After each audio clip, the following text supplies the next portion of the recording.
Hello guys! Good morning everyone! Ayan, so for today's video ay magluto naman tayo nitong tuna carbonara. So perfect ito guys for snack or pwede na din po sa kahit na anong handaan. Tulad na lang ngayong padating na Kapaskuhan, pwede nyo to guys ihanda. Siyempre para maiba naman at hindi naman laging spaghetti, pwede nyo naman tong try gawin. At masarap naman siya guys. So nagpainit na ako guys ng tubig dyan sa ating pot. So nilagyan ko na ng salt saka ng oil para hindi magdikit-dikit yung ating pasta. Ayan, madali lang naman to guys lutuin at hindi rin naman ganun kamahalan yung ating mga ingredients guys.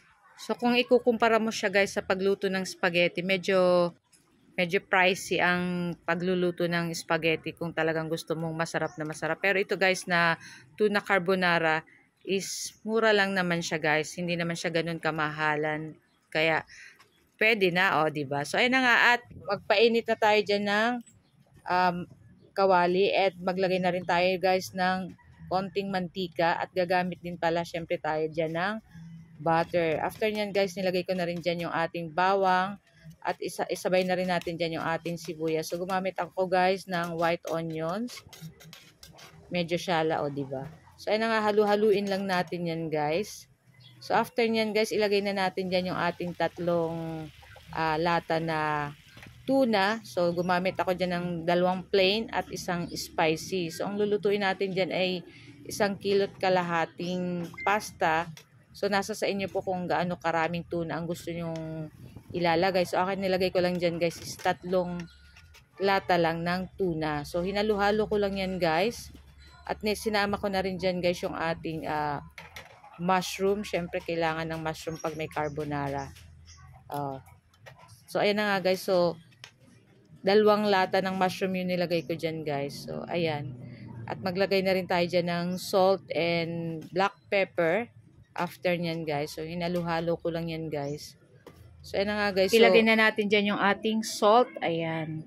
So, nasa inyo po kung gaano kaalat-alat ang gusto nyo. Kayo na pong bahalang magtimpla. At ayan, naglagay na rin ako guys ng black pepper powder. Ayan. So, maglalagay na tayo dyan guys ng ating evaporated milk. So, pwede po kayong gumamit ng fresh milk. So, kung ano po ang prepare nyong gamitin, nasa inyo po. So, ayan na nga. At maglalagay din tayo dyan guys ng all-purpose cream. So, ang gamit natin dyan is yung Alaska. So, pwede din po kayong gumamit dyan ng Nestle cream. So, kung ano po yung prepared yung gamitin o 1 cup dyan, pwede naman guys. Pwede kayong gumamit ng medyo mas mahal para mas masarap.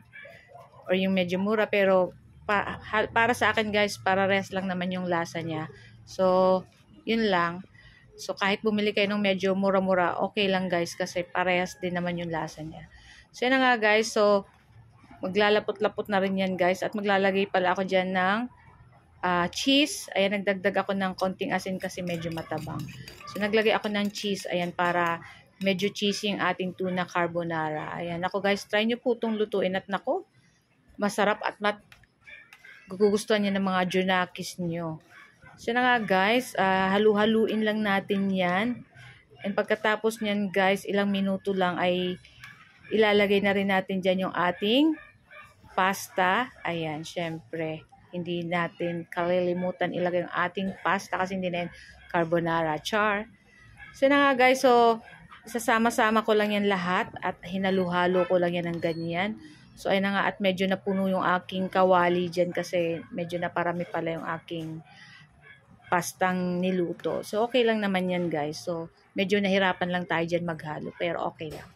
So, na nga, pagpatuloy lang natin yan guys haluin para mag-absorb dun lahat sa ating pasta yung ating ginawang sauce. So, ayan na nga guys. So, gusto ko lang po pala uling magpasalamat sa walang sawa pong nagsusuporta sa Mamshi and Three Sons. Sa lahat po ng like, comment, nagka-heart at lalong-lalo na po sa nag-share ng aking video. Maraming salamat po sa inyong lahat.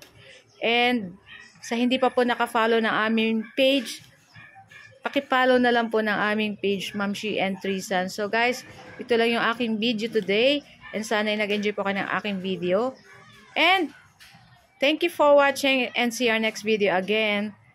Ciao! Tara, kain na. Samahan niyo po kaming kumain itong ating tuna pasta. Thank you for watching. Ciao!